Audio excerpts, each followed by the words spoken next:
Let's make sure this works.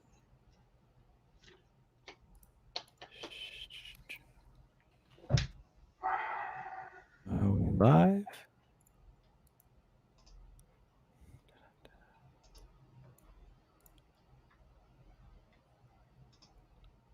Take 3. Okay. Just make sure this works. Somebody in the audience can say if they can hear me. Brickcaster says I'm in rough shape. I need to see Clinton. Okay, I'm going to put a code 486. Let's see if anybody types that in the chat. I know that I have working audio.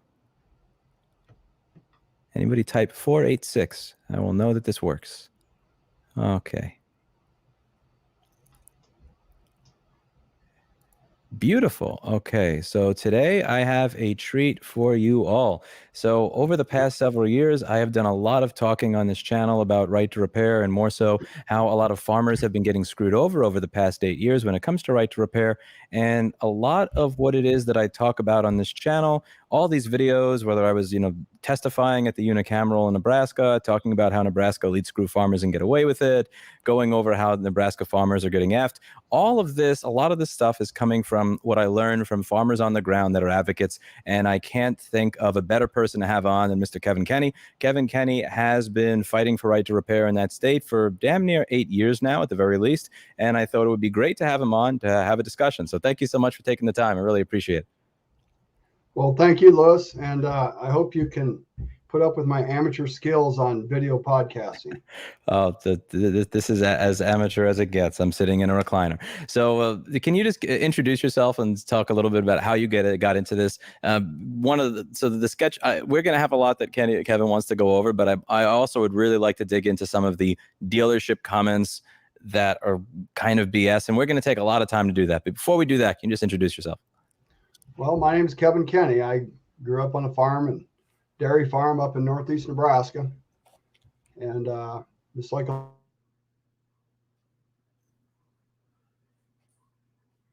think you got owned by internet out there. A lot of the aspect of me being the age I am, half of my life was in the mechanical era. So going through college at the University of Nebraska, I got a degree in ag engineering. There were no computers back then. And so now I've watched the change in mechanical to electronic control systems. And with that, the saddest part of this is that the farmers are losing rights, and it looks like they're losing worse than just their rights to own their equipment. There's privacy concerns, there's data concerns. And if I can do a little bit to shed light on what's going on, great. That's why I'm on the video. I just want to answer questions. I'm going to try to be respectful, but the problem I ran into is that there's so much disinformation out there that's not engineering based, that's hearsay. The two terms that Louis is probably sick of hearing, that I know I am, is emission systems and safety. And I know a little bit about emission systems. I got a patent on it, and John Deere knows it, and they know what they should be doing, which isn't what they're doing. So anyway, that's basically it. I'm just a Nebraska farm guy. Okay, so one of the things that I've discussed on my channel for a while, and that you've tipped me into a lot, which I really didn't know about until I started talking to you more, is just the degree to which the organizations that claim that they support farmers don't appear to actually be supporting the farmers. So one of the many of the videos that I've done, Nebraska farmers are getting F tiers. How we go into the fact that, okay, you have a Farm Bureau vice president that left that organization to go work for an organization that opposes right to repair, and even responded to you in an email saying, don't forget to pay your dues, Kevin, which was just kind of twisting the knife. You have all of the legislators that that are endorsed by the Farm Bureau voting against right to repair, in spite of the fact that Nebraska Farm Bureau claimed to support right to repair 176-1. So there seems to be some genuine disconnect there, where the people that claim that they are for farmers and support farmers, that farmers are paying dues to represent them, are going directly against the farmers' interests. Can you talk a little bit about how you started to learn about this and why you think this is? Well, my experience in working with the political machines here in Nebraska, and excuse my pun, but it's kind of like mud wrestling a hog. Eventually you realize the hog likes it. And there's so much political power in the state of Nebraska on not only the dealer level, but the corporate level.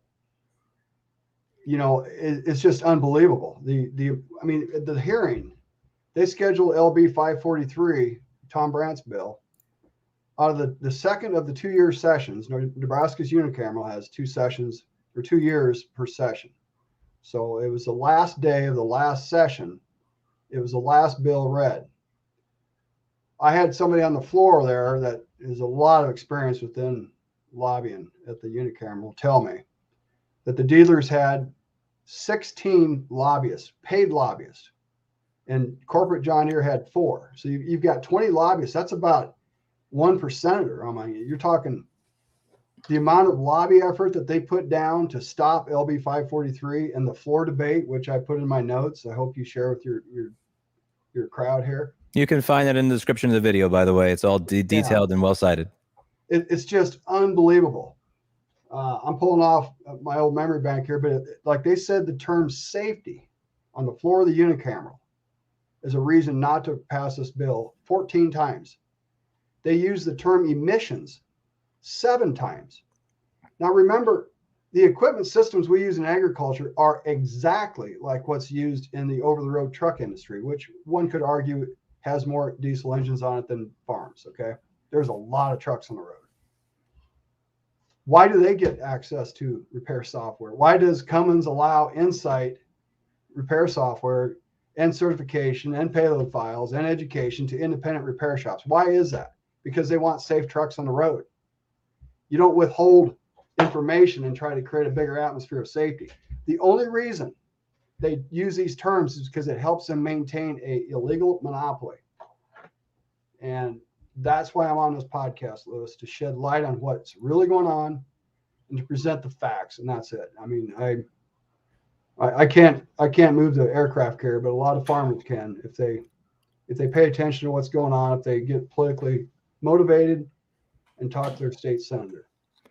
And one of the things that I pointed out in the last video that I did on this is that, one of the dealers that responded to me, and we're going to go through all of those dealer comments and you're going to have a chance to respond to them, is they were talking about how it is potentially illegal for them to give you access to this because of the laws regarding emissions. But then when you actually read the EPA's own regulations, the EPA's regulations say that you need to give people access to this if you give your own franchise dealers access to it, and that you specifically cannot use this piece of legislation as a justification for not making it available. To read it specifically, no such information may be withheld under Section 7542 of this title if that information is provided directly or indirectly to by the manufacturer to franchise dealers or other persons engaged in the repair, diagnosing, or servicing of motor vehicles or motor vehicle engines.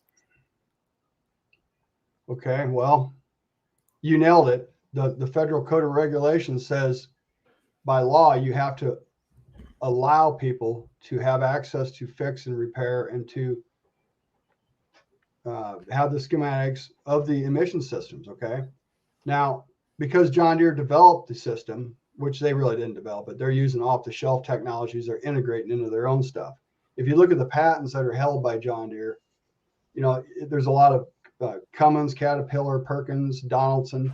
These companies, they have equipment systems out there that you can tailor to fit your own criteria, and then have it independently tested at the EPA. I'm all about clean air, Lewis, but when these guys want to talk about emissions, and here's my one challenge in this debate here. You find an engineer, any of the equipment companies, especially John Deere, that wants to go online and debate emission systems. I've got 10,000 emails, 10,000 hours, documented proof at Southwest Research Institute that my technology worked. And then I got a letter of support from the USDA saying my technology is better than what the engine manufacturers are putting on the market. Anybody wants to see that information? Game on, let's go. Let's get a debate on it. Because what's happened is what the senior staff of engine development at John Deere told me would happen in 2009. They came down to find out what I was doing at the tractor test laboratory. So we went out to lunch. We had pleasantries. The 2 people involved were Don Borgman, who's head of John Deere North American sales, and Carl Vuk, who's the senior staff of engine development at John Deere. He's a senior staff engineer. Carl Vuk told me in 2009 that when we get to final tier 4 emission systems where we're at today, he said he thought the engines would cost twice as much money that were put in tractors, and they would last half as long. Well, third grade math tells me that's a factor of 4. And so that's what's been thrown at the environment. So because of that, instead of using better avenues to clean up the tailpipe emissions of diesel engines, which are problematic, they're real. The 2 primary air toxins are NOx and particulate matter. Okay, to do that, you basically compromise billions of dollars, and it could have been spent on going back to the communities, the school systems, the regular Joe down the coffee shop. Because when these farmers don't make money and keep it on the farm, if it goes out the window and extra equipment costs, they're not spending it in downtown Main Street, or they're not going, like in Nebraska, not going to the big cities, Omaha and Lincoln or Kansas City, to blow the money they make. Okay, so this could have been avoided, and I've been on this bandwagon because I seen it very clearly back in 2007, 2008 when I wrote my provisional patents. I stuck to my guns and eventually got the patent approved. And it's about what the little boy shot at. There's none of it on the market. Nobody's using it. And what we have are systems that break down. They're inconsistent. Farmers hate them. Truckers hate them. There's not a lot of good I can say about the longevity. And what it's done is played in the hands of John Deere and these other companies, because they're able to keep farmers owning equipment in warranty with new equipment that costs more money, that only they can fix on a lot of issues. And I mean a lot of issues, because they have access to serialized part payload files.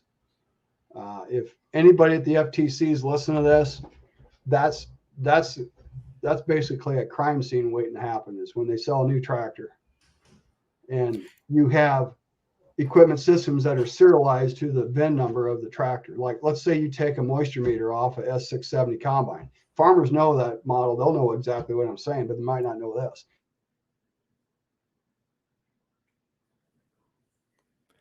Let's go over some of these comments that have shown up, and I want to give you a chance to explain what is actually going on here. So there's this one comment from the Far West Dealers Equipment Association that I want to put on screen, and I want you to give your opinion on it. It says over here, at least Mr. Rossman admits he lacks the authority to speak to this subject matter. For the record, John Deere does not control Far West Dealers Equipment Association, which is a not-for-profit trade association that advocates for the equipment dealers of all colors, sometimes in conflict with their OEM relationships. Mr. Wilson is also incorrect that the provisions of the 2018 Memorandum of Understanding between Far West Equipment Dealers Association and the California Farm Bureau Federation have not been met. The MOU provides that to the extent not already available, the maintenance, diagnostic, and repair information will be made available to end users through authorized agricultural dealers at fair and reasonable terms, beginning with tractors and combines put into service on or after January 1st, 2021. End users will also be able to purchase or lease diagnostic tools through authorized agricultural dealers. Certain information and tools may be available earlier.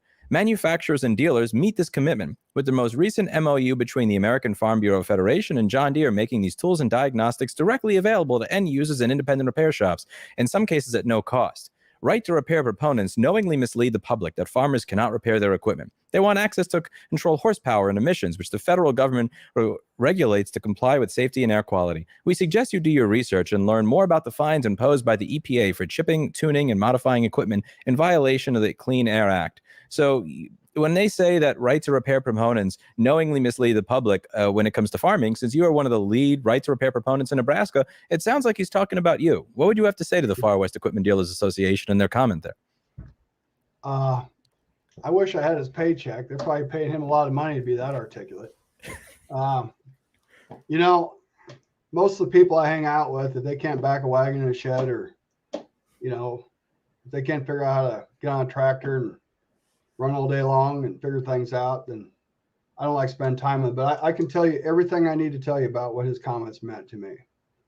Number one, he's talking about something he heard at an update meeting, and he's got his facts. He's reading verbatim. The John Deere agreement, let's just start here, the MOU, okay? First off, that's not a legally binding document. You can't enforce it.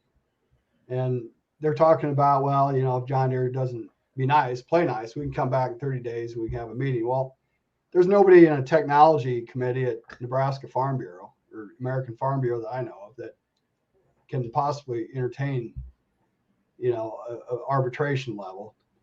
The fact is the dealers are offering customer level service advisor. Okay, that's different than dealer level service advisor. That's a fact. I called Platte Valley Ag. I talked to their service manager, and he said, you will not get access to customer level service advisors payload files. It doesn't work with payload files. So independent mechanic, call one of them, Lewis. Call any of them. They'll Okay, tell you. I have to interrupt you there. What is, when you say payload file, customer level versus dealer level? I know a bunch of people watching have no idea what that means. What is the significance of a payload farmer to a farmer that wants to fix their own stuff, and why does that matter? Well, I had people explain it to me like in the computer world, they don't use John Deere vernacular. It might be called a computer update, but at the end of the day, they've serialized the VIN number of each one of these equipment systems, whether it's a tractor, combine, or sprayer. They've serialized it to only work with that part if you have software that can make it talk to each other. Does that make sense? Okay, so this is kind of like with iPhones, where if you change a screen, True Tone won't work unless you reprogram it using one of those weird little Chinese programmers, kind of thing. So it's like that, where it's serialized, or even if you replace the part with a compatible or OEM part, it won't work unless the computer talks to it and tells it work with this new part. And that term and that explanation has been given directly to members of the Nebraska Farm Bureau staff, to all the board of directors, to all the members that I could possibly find and talk to in the last 8 years, 10 years. And it's like, have you ever seen a duck stand out in a rain shower? You ever see the water just going right off the duck's back? I grew up in New York. I don't think I ever saw a duck. Well, it's like, no, they don't want to talk about those pigeons. Things. And the problem is that's a TPM. It's a technology protection measure to anybody that wants to, go into the independent repair business. John Deere somehow thinks that they should be the only ones to be able to control equipment systems after the sale. That's the problem. And we can't make it any more than that. When you want to talk about what that guy's comment said about giving us all the schematics, this, that, and the other, he's not specific. He's not talking about why farmers don't get their tractors fixed at independent repair shops for the most part. Because if you go down there, if you can get 80% of the things to get fixed at the repair shop, and you can't fix the one thing that has to be done, well, let's say there's a whole list of things that needs to be done. You can't do one. Then the farmer's got to take it back to the John Deere dealer. And it's just, he just took it to the John Deere dealer in the first place. And they make these equipment systems to where it's hard to break the umbilical cord and go on your own. And that, and it's on face value, is the problem we have. They have multiple ways of doing it. And I'm not even going to get into intimidation of farmers that support right to repair, but if you want to go there, hey, gloves are off on this one. But I mean, we're getting back to that guy's comments. Modification, that was the other thing I wrote down that I heard. And chipping, guess what? Mr. Western equipment dealer man, hot rodding tractors is a national birthright. And I got news for you. It's legal with the U.S. Copyright Office. The DMCA, Digital Millennium Copyright Act, ruled that farmers can hack their own tractors, and they can hire third parties to hack them for them. Okay? So guess what? He is wrong at face value. And I want to see somebody get sued for chipping a tractor. I want to watch that. That's going to be hilarious. And I'm not talking about altering emission systems. I'm talking about adding horsepower, maybe adding efficiencies through the fuel curve. Okay. Or maybe adding a dual fuel system on top. I know a little bit about that. That's part of my patent. So those are all modifications, and adding a second fuel to diesel fuel is how we powered our electric grid, the prior 50 years before, like, let's say 1999. I mean, in the past, all these small power stations in these small towns ran these big diesel motors. They ran on 95% natural gas. A lot of people don't even know that, but that's part of our heritage in this state. If a farmer wants to add natural gas or propane to his tractor, And if it's a diesel engine, why shouldn't he be allowed to do it? Just because it came out as a 100% diesel tractor. Chipping and modification should and is allowed. Yeah, and I like the idea here is they're just kind of trying to reshape it as if like they're misleading you. They actually want to do that as if that's something that you shouldn't be allowed to somewhat do in the first place. Well, Lewis, let's give them credit. The public relations wing of John Deere has simply never lost. They are damn good. The Ag Equipment Manufacturers Association, they're really good lobbyists. The Equipment Dealers Association never lost once. And oh, by the way, the guy you mentioned, his name is Phil Erdman. Mm-hmm. And yes, I've got multiple emails with him, and other board members at the Farm Bureau had sent him multiple emails hoping that he would pick the torch up and help carry it through for passage of a bill at Right to Repair. And what does he do? Right when the Right to Repair bill was being debated, he quit his job and went to work for the EDA, the Equipment Dealers Association. Now, I've only been to Nebraska twice. I don't genuinely understand a lot of the culture there. Isn't there some sort of sense of shame? And I hope anybody who's watching checks out this other video that I linked down below that I'm showing on the screen. Is there not some sense of shame when you're taking dues from small farmers for decades to advocate for their interest? You take that money from them. You decide to go and work for the direct adversary, and then you actually email back a small farmer saying, "Don't forget to pay your dues this year," with a smiley face. Like, is there is there not some fear of being just tarred and feathered, or just like you go to the local restaurant and people turn their backs to you? Like, well, what is that like? I'm just curious. It's nothing money can't buy as far as perception goes. That's the way John Deere will look at it. They know that he's got the database of the farmers. He probably carried out the door with him. I'm not making an accusation, but he's got a really good memory. Phil Erdman is a very smart guy, and he's very, very articulate. His dad's a state senator who, by the way, supported Right to Repair, that session that you came out to. That was LB 67. You testified, and Senator Steve Erdman was the sponsor. But something happened on Senator.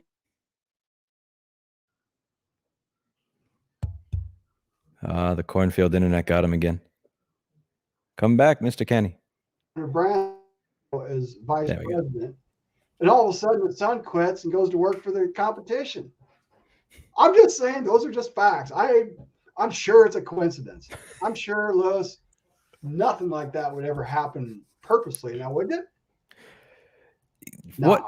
What is the reaction of a lot of the rural farmers when they realize that their elected representatives that are backed by the Farm Bureau and endorsed by the Farm Bureau vote against Right to Repair, when the Farm Bureau people voted in favor of Right to Repair 176-1? Is there a sense of aggravation? Is there a sense of, if I don't vote for this person, the only other person is worse? Because it seems like you're open to mixing things up. I mean, there was Laura Ebb that laughed us out of the chamber, and then she got replaced by Tom Brandt. So there does seem to be this thing where farmers will happily run for office and win to kick these people out. Do you think that there's going to be more of that happening as Farm Bureau endorsed politicians that were voted in by farmers vote against Right to Repair because of this emissions and safety horse crap? I'm going to be very honest with you, Lewis. Is Senator Kenney coming anytime soon? Is Senator Kenney coming up anytime soon? No, hell no. So I'm going to be very honest with you. I think the future is Right to Replace and take them and wipe them completely off the equipment systems that we have, and quit letting our equipment leave just because it's out of warranty. Here's what's sad, and I'm trying to answer your question, but I'm trying to add background to it.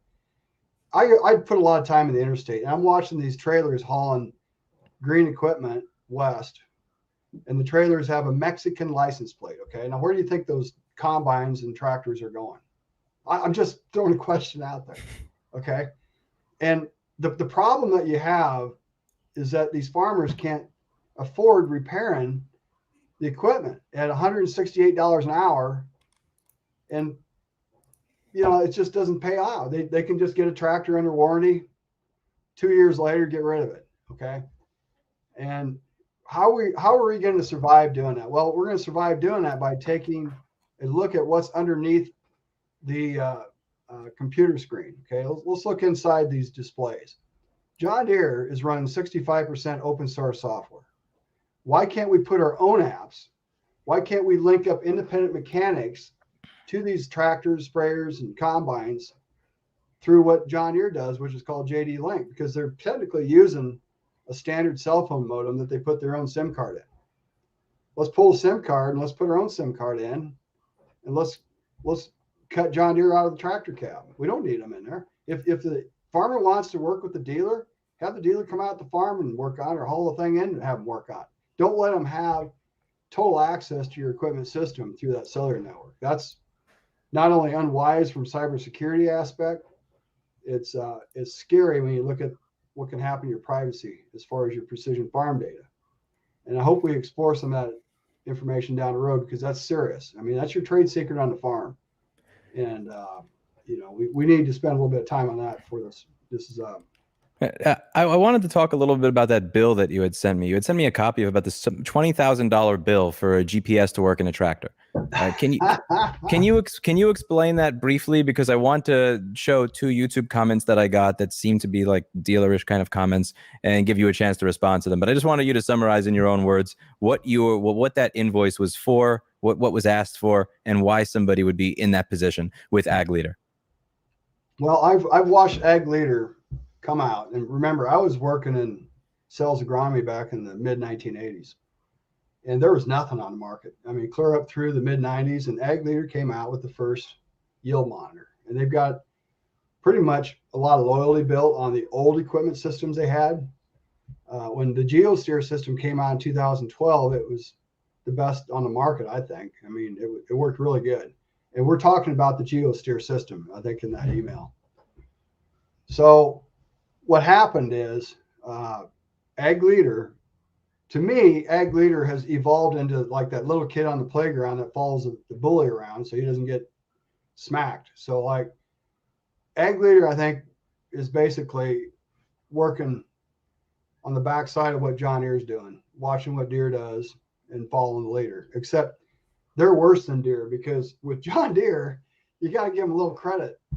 The satellite system changed a couple of years ago. The U.S. government quit broadcasting the L1 signal. Well, that made their non-programmable GPS receiver, which I don't know if you can see it, but this one right here over my shoulder, that's the ITC 1000.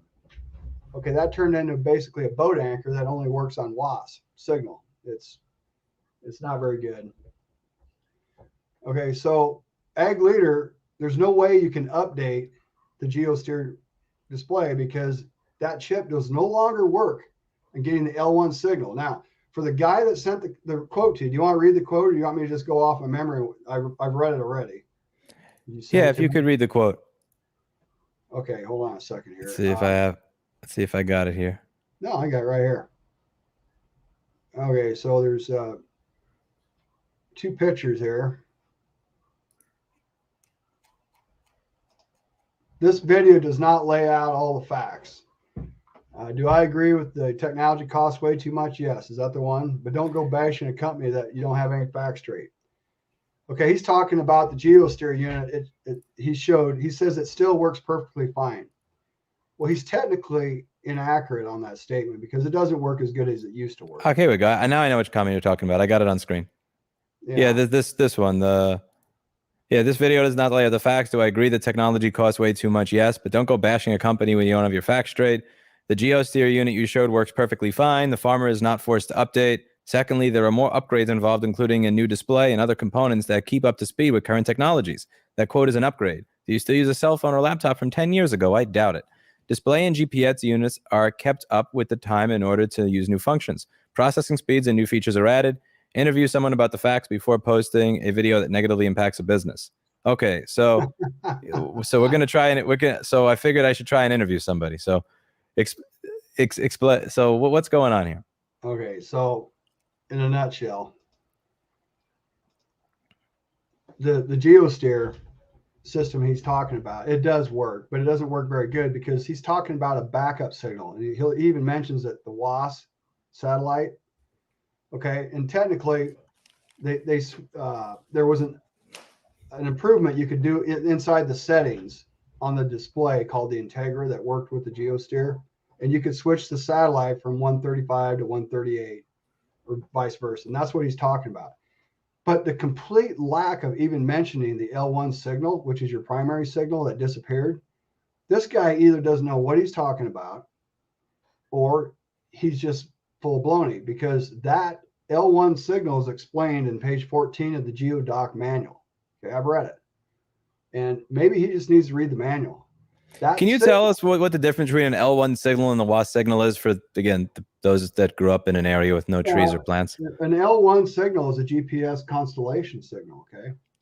Get multiple satellites. That's how you get your primary fix. The WASP signal is a land-based augmentation system that's used as a backup signal. Okay, that's how Geosteer set this up when they put it on the market. So basically, the primary signal, which is the L1 signal, disappeared. That's a fact. I mean, it happened to John Deere. You can plug the John Deere display in, it don't work. John Deere won't let you guide your tractor because they lost the SF1 signal, which comes off the L1 signal. Okay, every farmer knows that. This got a John Deere display. That's a fact. This guy, I mean, they try real hard, Lewis, to throw mud at what I'm saying, but I'm just sticking to facts here. Farmers don't need, okay, Ag Leader, I told you they're worse than John Deere. At least John Deere let you use this display with the new receiver. Ag Leader doesn't even allow you to upgrade the Integra to work with the newer receiver. So why does the new receiver that is able to receive the satellite signal not work with the old display? Is there a reasonable argument for this? Is this like, somebody trying to run Halo on a 386? Maybe we need to call Ag Leader tech support, because last week their tech support rep told me they're going to quit supporting the Integra display. So in other words, if you call in for help, they're not going to help you. So maybe we need to ask Ag Leader that question. They got a 1-800 number, which you ought to post on your website, and call them up. And if they tell you I'm wrong, I'm going to give you the recording of my conversation with the Ag Leader tech support guy that told me that, because it's plain English. And I speak good enough English to get by in Nebraska, okay? He said point blank, they're not going to support the display. So John Deere, they at least have these legacy displays that are working with their newer receivers.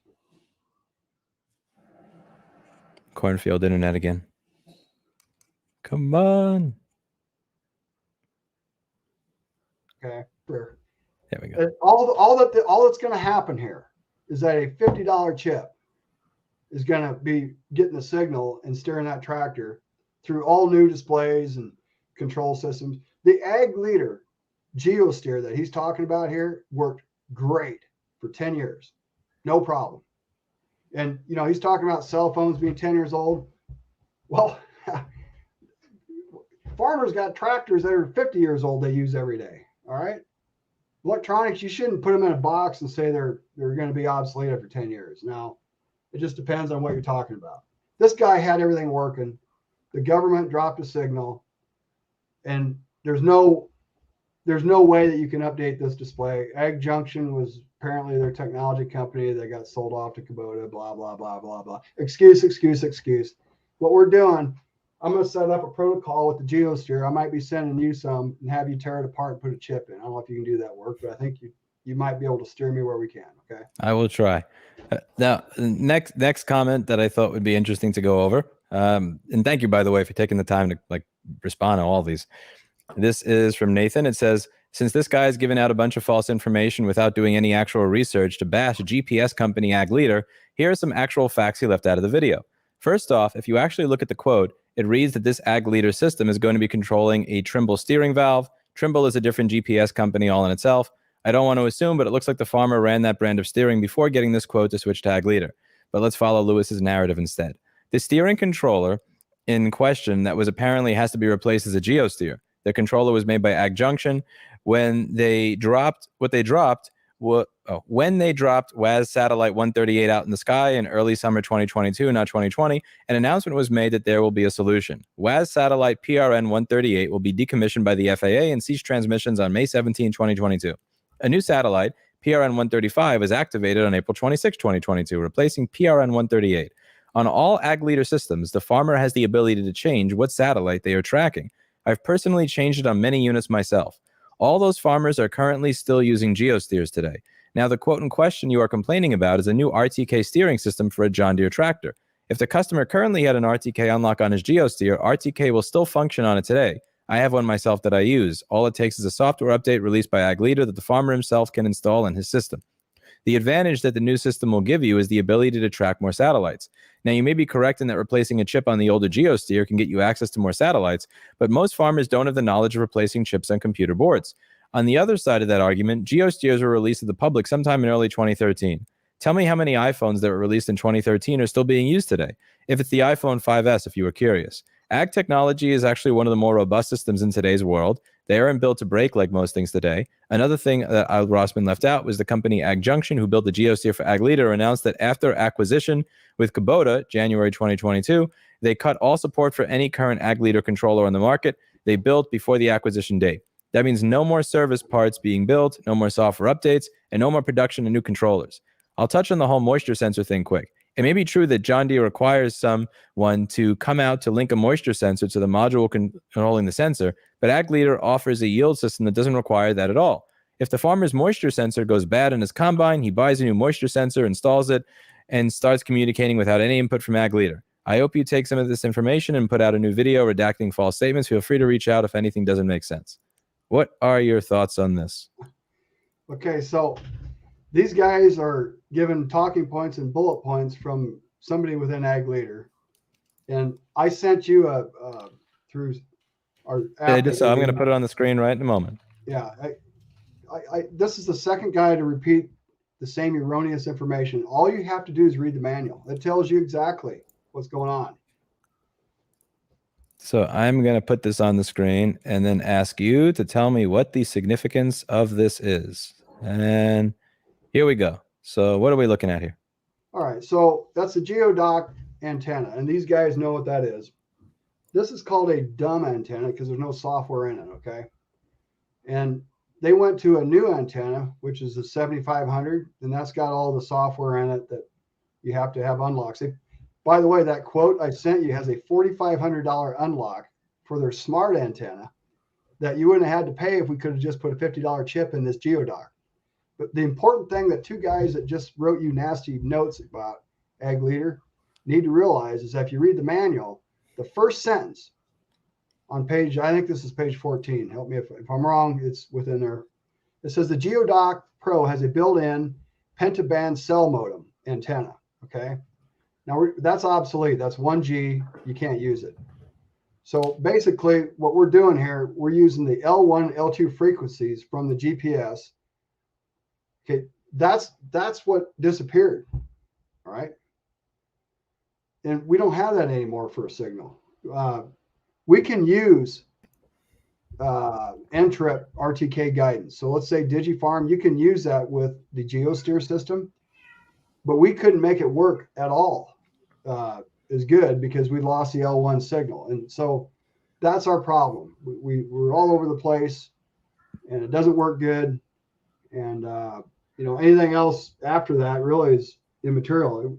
We switched our receiver display, the Integra, we switched it from 138 to 135 or whatever they recommended. That's a simple switch. It's no big deal. But that's it. I mean, that's my answer to the guy. Why can't we just upgrade this controller? That's my question. And that's what we plan on doing. It's open source software. We think there's avenues of repurposing it and putting it back in the market at a fair and reasonable price, not $22,000 per tractor. So now, something I want to discuss before I dig a little bit deeper into your document. You had written an email, and your emails are legendary for pissing off large hordes of people. One of them was a house divided, and after that email, there was I was getting a flood of like, what is this guy doing? Can you talk a little bit about that email, a house divided, and a little bit of the blowback as a result of it, if you're open to it? Well, I'm not going to deny that I didn't have some help writing that. Okay. But, I wrote the draft and I had some edits, but for the most part, that was basically a letter I wrote to the Farm Bureau directors and commodity group members. And by the way, they're meeting next week. And I hope that some of those guys are watching this video And they realize just because the Farm Bureau's hands are tied now for lobbying for legislation for right to repair, that their individual commodity organizations aren't. And that was the biggest drawback that I seen with the MOU, is that the Farm Bureaus throughout the United States, because the American Farm Bureau signed it, that's the national organization, can't lobby for right to repair. So the House divided was tailored after Abraham Lincoln's 1858 speech to the Illinois Senate, because obviously before the Civil War there was a tug of war between should we have slavery, should we not have slavery. And Abraham Lincoln, being the great orator he was, if I said that word right, penned a speech, and I thought that the theme went really well with what in the position we were at. We had a vote for Farm Bureau policy in December 2019, I believe that was the date, 176 to 1. I wasn't at the meeting, but the guys that I've talked to said the one dissenting vote happened to be a John Deere dealer, employee that worked there, but that doesn't surprise me. The Farmers Union, which is the other organization in Nebraska, voted unanimous. So I don't know if we can possibly get more of a grassroots thumbs up to any kind of legislative effort than what we did and the work we did on the grassroots level with right to repair. What happened between then and April of 2022, when they basically killed it in committee, or killed it on the floor with not enough votes, and getting filibustered, by the way, is emblematic of what's wrong with the system. And we need to change it. I don't know. I'm not going to get personal anymore because it doesn't pay. I just think that if you're a member of the Corn Board, Corn Growers Soybean Association, if you're a member of the Nebraska Farm Bureau Board, you need to walk in to these meetings with an answer, not a question, and quit staring with a blank look on your face when it comes to right to repair. Because if we don't get this fixed, John Deere is going to be the Facebook of agriculture, and they're going to be a monopoly. And all I'm trying to do is get competition for farmers. This isn't about, anything else. It's about adding competition out there in the street, out there in the farm. Yeah, one of the most disappointing things is when that did get filibustered last year. I remember there was somebody who I forget the name of the senator. Somebody had a Scrooge McDuck tie and was kind of smirking throughout the proceeding as they voted against it. It was just, I was mad on behalf of all the people that were there, even though I wasn't there. Well, you can't be everywhere to every state, but you've traveled more than anybody. And, it's a humbling experience just to get to meet you, let alone be on your podcast. And the work that you're doing and the people that you've got watching your podcast are kindred spirits. But the fact is your podcast is growing at the fastest rate about anybody next to Joe Rogan. And maybe you need to be on his podcast soon. Well, he's local. So I can only hope. Okay, so now there's a few statements that were given at some, I remember, I think Mike Kongs, the manager of Landmark Implement, he was at the hearing that I showed up to. This is the first hearing where I realized that farmers had the same problem as me. I remember when I went to that hearing you went to in 2017, I thought, I'm in the wrong room. Why is there a bunch of farmers here? And then I realized, he said, most full of shit statement I've ever heard from the first hearing. Times have changed, our products have changed, and because of that, the need to control that product, to control the repair, or to change that product is becoming important. And your comment was, screw you, Mike. Farmers don't need you to control anything. Can you expand on that a little bit? Okay, so of all the notes I put together getting ready for this podcast, of all the, exhibits and stuff I've seen and heard over the years, nothing is more telling than this statement. Because if you look at the timeline here, this was the first bill that Ken Hart introduced. This was back in, I believe, 2016. I put a footnote. If you share this information, this is a fact. You can pull it right off the transcript, and people can search for terms and, like the word control. I mean, how many times do they use that? It's in his statement right here. These guys, the way they think behind the doors in their strategy meetings, this is it. Now they've cleaned up their verbiage in the after hearings that they put on, but at the very first one, this guy completely dropped the bomb. They need to control that tractor and control the repair of that tractor. That's my words I'm throwing in there. Okay. I'm glad I recorded this. You can find this on my channel. There's a link down below to the hearing from 6 years ago. And yeah, like a lot of people on my channel have said, this has nothing to do with emissions. This has nothing to do with safety. This has to do with money, but more importantly, control. It's not Absolutely. your product. You're simply renting it after the fact. You're leasing it after the fact, but it's really still owned by the manufacturer. And when you hear the manufacturer's authorized dealer use those implicit words, which you can hear in that video that's linked down below, because of that, the need to control the product and control the repair is becoming important verbatim. That's scary, and it really just kind of lay out the degree of access they believe that they should have to your equipment after you've paid $500,000 for it, and it's disgusting. Well, can we do the rest of them because they're all good? Oh, absolutely. We're going to read through all of this. The biggest, the most powerful people in John Deere in the Midwest. Period. There's nobody more powerful than Kevin Clark. Okay, he's the CEO of Acres. This guy is brilliant. Okay, and he's got a big organization he's built, and I'm all about what he wants to do with this company and everything else. But here's where I got a problem. He was under testimony, same as Mike Kongs. These guys are testifying to senators that eventually voted down right to repair. So those senators are using them as credible sources. Now, if you're a farmer that just got smacked with a repair bill where you got some guy charging $168 an hour, it could have been half of that. You got to listen to these comments. Kevin Clark, he's the CEO of Acres. Okay. We support the ability for customers to repair their own equipment. We do not support the ability for them to be able to modify the equipment for either safety reasons and for emissions reasons as well. Okay. Now, his comment was at a different time. I don't know exactly which hearing it was. I think it was here in the last hearing, to be honest with you. But look at what he just said there. They're bringing up safety and emissions. Tom Brandt, when he gave his legislative testimony, and it's there in these notes as well.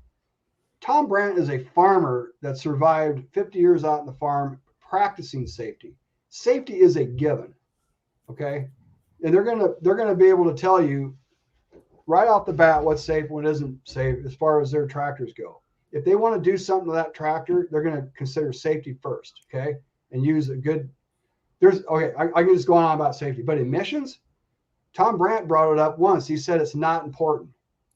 Okay, this bill doesn't affect emissions, but that's what these guys are harking on. So anyway, that's my message to Kevin Clark in a nutshell. Modifications are legal. Period. I love the line by line. Screw you, Mike. Screw you, Kevin. Screw you, Grant. Modification is legal according to copyright law. Yeah, it's a birthright of farmers to hot rod their tractors. Do you realize most innovation in agriculture came off the farm? Now you got farmers just wondering where they can go get their app to download from the John Deere app store to see what they can do next. The young generation needs to wake up and realize they're not going to be able to afford this down the road. The robots are coming, and these guys are going to get run off the farm unless there's competition from another platform that you can actually put your own systems, software systems, on this John Deere equipment, Case IH equipment. Just like, Lewis, you can take Linux and put that on a gateway computer, right? Yeah. You take Windows off, you can put Linux on, correct? Mm-hmm. Linux is open source, right? Yep. Why can't farmers put their own software on their tractors and get rid of this monopoly?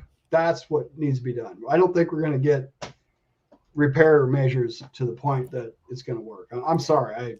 I kind of gave up after 8 years. I'm frustrated. Yeah. But look at these guys are saying, and they got enough money to make the state senators' heads go up and down. Yeah. One of the other ones that I did a video on a while back, one of the things that really, really, really bothered me was this one senator that had an agreement to speak with Gay Gordon Byrne and all of us and the repair.org people. And I forget, his name was Bob Christ. And he wound up getting, I think it was like $3,300. I forget exactly from who, but I had a video on this a while back. And he had canceled his meeting with all of us. I should know it was the AT&T lobbyist that voted that didn't want the bill to go through. Kim Muller Roback, Kim Roback, and right at the time that came in, he canceled his meeting with us, and that was like a real game changer for me because I thought, okay, maybe it's a cost of living thing, but like I didn't realize senators are that cheap in the Midwest. That's a cheap date. Kim Roback is about as talented and smart of a person as you're going to find in Nebraska. She was an ex-actress out in Hollywood, ex-lieutenant governor, and she's probably the highest power lobbyist at the unicameral. And she's very articulate. And see, that's where we just get killed. You know, you got clowns like me, I guess, you know, or whatever you're going to call me, that are just farm spoken. And, you know, we just get murdered when we go up there to testify. Even though our farm lobbies vote 99.8% in favor of right to repair, it just doesn't seem to sink in with these senators that we need to get reform here, because this is something that we got hit over the head with as far as technology. And, you know, when technology presents itself as a problem, it should be curtailed or regulated, or the playing field needs to be made fair. And it's not fair. It's very unfair, to be honest with you. You know, these guys are real good at what they're doing as far as the public relations aspect goes. And they realize they've got higher levels of value coming from their brand that they sell than their technology that they have. Now, the next one that you had here, it says, Grant, manager of customer support for the U.S. and Canada within John Deere. Quote, we're required as a manufacturer to protect the emissions controls. We're liable to the EPA under the Clean Air Act to ensure that the emissions controls remain functional and perform.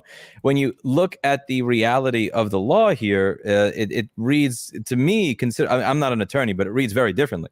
Over here, it not only, again, says, no such information, and they're discussed, it says over here,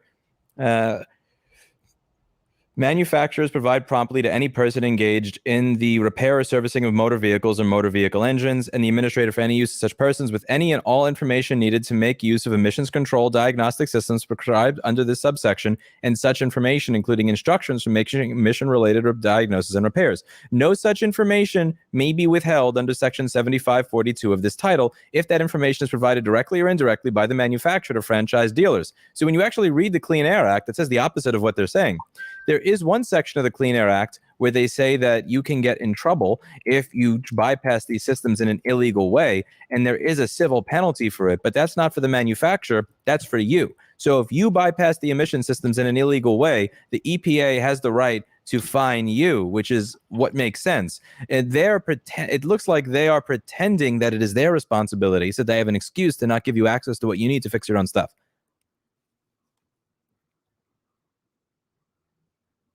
Can't tell if I froze him or if that's just the internet. Oh, I'm here. Okay, there we go. Yeah. Yeah. So, like, what do you think when you read that? Like, they are pretend. Your comment over here was, "Screw you, Grant. This is bullshit. The EPA didn't ask these clowns to be the clean air cops." And when you actually read the Clean Air Act, it says the opposite. It expects them to make this stuff available to you, and it's the EPA's job to fine you if you do something wrong, not John Deere's job to stop you from being able to touch it at all. Lewis, history is going to report that the Clean Air Act probably had good intentions, but engine manufacturers left to their own devices will try to support things that they bolt onto the engines that they can sell, manufacture, and control after the sale, if they're allowed to do it. And so this became not a very easy item to understand as far as how diesel engines were equipped with these new emission systems. And that's why this monopoly has been allowed to transpire. The controls that these equipment systems give the dealer after the sale is the problem that we have with these emission systems that are out there. And you're exactly right. They thought they would cover that loophole with that legislation that you just read, okay? But they've ignored it. Grant served basically, I don't know if he was under oath when he was testifying, but I cannot call him a liar. I won't call him a liar. But let everybody connect the dots on this, and on what he just said versus what the Code of Federal Regulations says about emission systems. Okay, and you know it's not too late to come up with better systems. And I'm an eternal optimist, and I hope that people that listen to this will realize what a total disaster that the modern day Tier 4 emission systems have. The only people that profits are the fortunate few, okay? The dealers, you know, the corporations that make these parts that are for diesel emission systems that are approved by the EPA. Well, there's a lot of other things that are approved by the EPA that They're just not allowed to work because we don't have access to software code. And that's what we're going to do. We're going to provide avenues to allow more modification to do exactly what these guys are saying that's illegal. We're planning on doing it on a legal level. Just like you buy an Apple phone, that's proprietary. You buy an Android phone, that's open source. It's going to be that simple. Farmer's going to have a choice. That's the goal of what we're working on. And nobody's going to manage this. It's just going to be an effort by a lot of different software programmers. I hope they're listening to this, that want to contribute code and time and help this pass. So what you would be looking to do is just replace the software system that's on the tractor with something that's open source? Absolutely. Just like you could, and most offices run on Linux, not Windows, okay? There's a reason for it. It's more tailorable, I was told, more versatile. You can privatize it more to your liking. You'll have to talk to the people that work with office computing throughout the country, and you know a lot of them. They'll tell you the benefits of Windows or benefits of Linux over Windows. And it's the same thing. I mean, John Deere's got their own operating system that they build off of open source. And I hope we touch on that here down the road in this interview, because I've got a lot to tell you about my experience getting open source code from John Deere. Now, these guys probably don't want to have reported, but we're going to do it. Let's go into that before we get into the anonymous farmer section then. Now, I've seen like Willie Cade actually show up to some of their offices and say, I would like, you know, it looks like you've used GPL code. I would like access to it. And he shows up in person and they just look at him like, security. like you could just kind of, it's like when he will call me and talk, it just sounds like somebody's hitting a button under a desk, get him out of here. They don't even know what this means. I don't think a lot of people understand the degree to which a lot of the closed source proprietary code that keeps you from being able to repair your own devices illegally is directly related to and built on top of open source code that already exists, that they are breaking the GPL license on. Well, I think that this is going to touch such a nerve, this video, that hopefully this is the first in an ongoing series of what we can do about right to repair in the agriculture sector. But I'll yield to Zco's. You know, he did a DEF CON presentation where he basically dug into the flagship display that John Deere has. It's called the Gen 4 display. That's their newest one. And I'm pulling this off memory, but he said they're running EOL, end-of-life chips that are from like 2014 when they quit making them. Okay, that's their new product they're selling farmers today. And today's 2023. Lewis, how many years ago is that? Is it 9 years ago? About. So we're getting dealt a shitty hand is what it amounts to. The dealers got thumb in the deck. And you want to talk about possibilities with the displays and devices that are out there. I highly recommend getting Zco's on here, because and bring out, if John Deere doesn't like what I'm saying, if they'll roll out the window with a great PR press release. But where are they at in this debate? Why don't they get on with Zco's and me? Just bring their top two guys, and you can just run the moderation, and we'll keep it civil. We won't laugh at them too hard out loud. I would kill for the opportunity to have one of those dealer representatives actually show up on here. That would be fun. Well, you know what? I think that'd be a cold day in hell. But if you could, we need to set TMZ on them. Maybe catch them getting out of their pickup going to work. The average guys that work there, they don't even know what code they've got. I'm sorry, Lewis. I hear stories that you wouldn't believe. They don't even know what they got. They buy out companies and they trample them. That's how their business model has worked over the years that I've seen. Now, when it comes to anonymous farmers, you said here, Farmer Brown 1.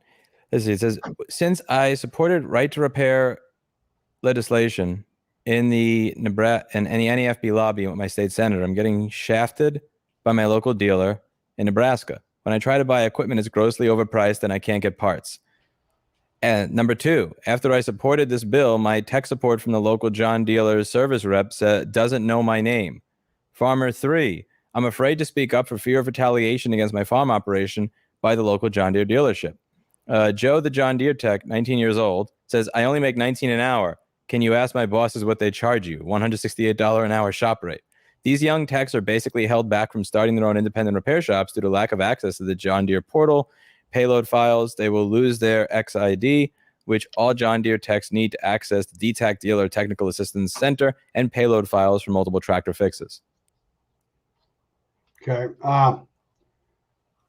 Somehow I lost all my notes to my Google Doc I was working on, and I'm not kidding you. So whatever. You left. Okay, the permissions were set to allow you to anybody to be able to edit it. Somebody pointed that out, and I copied and pasted it off because unfortunately some of my viewers are cunts. This guy named Grant Net just wiped me off. Apparently, I don't know who he is. But, yeah, I see it. Got it. I'm back to you. All right. Yeah. So we got done reading the anonymous farmer quotes. Now this is the saddest part of my presentation. And these guys all got names to them. Obviously, I'm not going to give you the names, and you don't want them. Farmer Brown is, different guys. Farmer Brown 1, Farmer Brown 2. So the first one, he went down, supported right to repair legislation. He's getting shafted by his local dealer. Okay. He can't buy equipment reasonably priced. And we're talking hundreds of thousands of dollars per equipment difference between what his neighbor can buy equipment for versus what his bid was at the local dealer. The local employees are flabbergasted that their boss, okay, obviously their boss is one of the heads of these John Deere organizations that were testifying at the unicameral. I don't know which one it was, and I'm not going to say because I could get libel. But let's just connect the dots. This is not an isolated scenario. These are typical farmers that rely on monopoly for their farming inputs and access to repair and parts. You piss them off, you got to drive across the state. You might get on the Midwest wide shit list to where you can't buy a part from any of the John Deere dealers. I don't know what they're doing to organize this, but it's really sad. And that needs to stop. And so like the MOU doesn't address this. The MOU doesn't give farmer direct access to John Deere corporate. Okay, that's where all the repair tools are at, is online through the portal. The MOU is an enforceable document. And the MOU doesn't even talk about local dealerships. So let's think about this.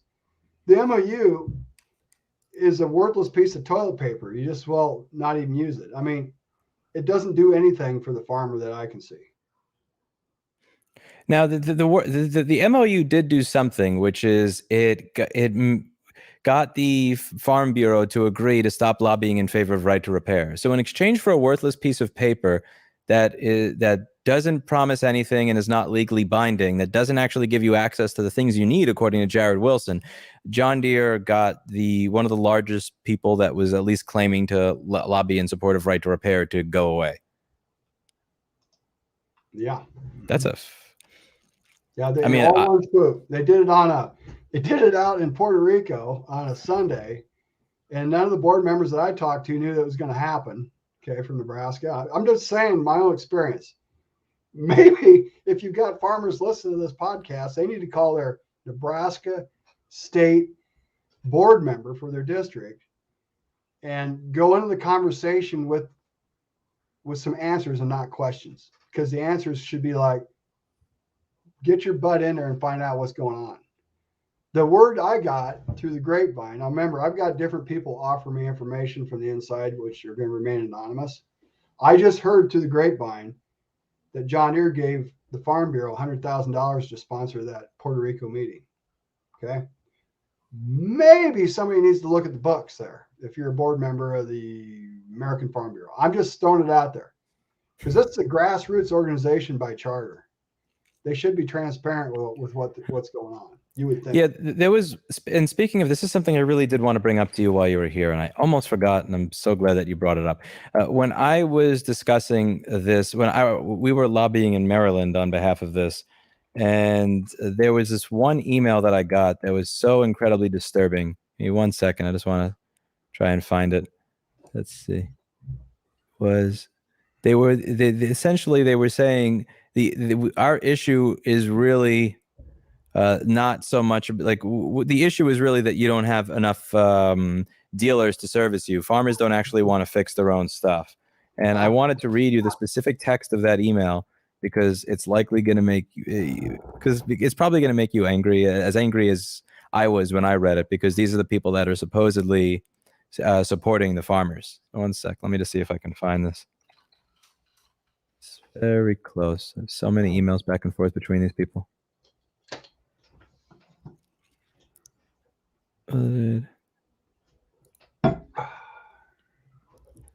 Pro.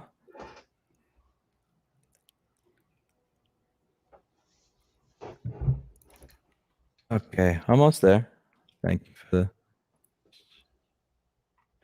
Here we go. Okay, so this is an email that came from somebody at the Maryland Farm Bureau. And I quote, "It's still a tough issue to address. Our problem isn't really a non-ability to repair our own equipment, but more a lack of service providers in key times of the year. Most farmers don't have or care to have the knowledge or the equipment to repair their own equipment. So it's more of a service provider issue. I don't think the bill you guys are going with will address our issues, so we won't be going in that direction this session. We are still looking at several options, but not sure a legislative fix is the answer. So to keep your bill clean, I would recommend removing the farm equipment part from the bill. If not, I'll have to ask for an amendment to the bill to remove them, and that will make it super difficult to keep the bill moving." Now, we actually did try to include agricultural equipment in that right to repair bill, and it was the Farm Bureau that specifically said, you don't want to fix your own stuff. You're incapable of fixing your own stuff. Remove us from the bill, or we will ask to be. And the reason that I made that public at the time is I didn't want there to be this perception. This New York City electronics right to repair person that's never been on a farm in his life is coming into the state and removing us from the bill. I didn't want to, I don't want to be the one that gets blamed for that by all the farmers. It's not us asking to be removed from the bill. It was actually the Farm Bureau saying that farmers don't want to fix their own stuff.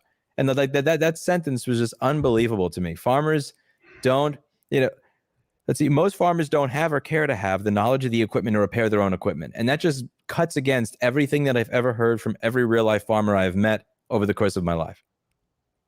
Well, this is the reality we have. The tail wags the dog, and it's to the point where, a farmer is pretty much busy, especially in livestock production. You have cattle, hogs, sheep, poultry, daily you are involved with taking care of them. So your time to lobby, going to town or whatever, a lot of it is limited to the 1 or 2 meetings they go to and do their voting at the Farm Bureau. So they did what they could. They did what their parents and grandparents did. It's a grassroots organization that's been around a long time. We just haven't had any luck with it. And I'm not going to point fingers or, mention names, but you've got a few people pretty much controlling it. Zippy Duvall announced this MOU on January 8th on a Sunday from Puerto Rico, and nobody in Nebraska knew it was coming that I knew. Now, the guys inside Farm Bureau and the president, they might have. They haven't said anything about it. But the few people that I know, they didn't know anything about it. And so we ended up now going into this unicameral session with, let's say we want Senator Brandt to do some lobbying. He's not going to have support of the Farm Bureau by contract with the MOU. Well, what good's the Farm Bureau? They can't represent they're saying that this is a fix. This is not a freaking fix, Lewis.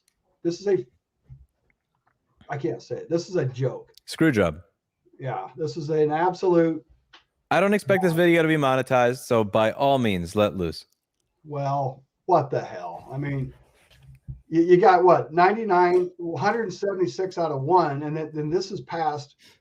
And this is a good one. I don't know if I told you about this. So they have their policy meeting in November, and what happens? A guy shows up on the board or whatever, and he's a member or he's an employee of Century 21 Ag out in Western Nebraska. And I wasn't there, so this is secondhand information, but I'm sure there's minutes of the meeting. And Farm Bureau, whoever hears this, let's see the minute notes on this one. If I'm wrong, please tell me if I'm wrong. This guy gets up trying to throw out right to repair out of their policy book to pass an amendment. And he's trying to work a quick parliamentary procedure. Well, there's a couple of alert farmers that were there, they're board members that stopped it. But that would have affected the entire state of Nebraska, okay, to have this resolution put forth. And it did stay in the policy book until January 8th, when by default, the American Farm Bureau, who Nebraska moved their MOU, I guess, into there somehow, which I don't know if the members got asked, was that a good idea? Was this something you want to do, is put your trust in Zippy Duvall to sign away your right to ever lobby for another right to repair bill? I just hope, but the only thing I can tell you, Lewis, I hope the FTC's looking at these facts and what's happened here, because somehow there's something really rotten going on, and we never come out ahead in agriculture. We have lost at every turn, every state.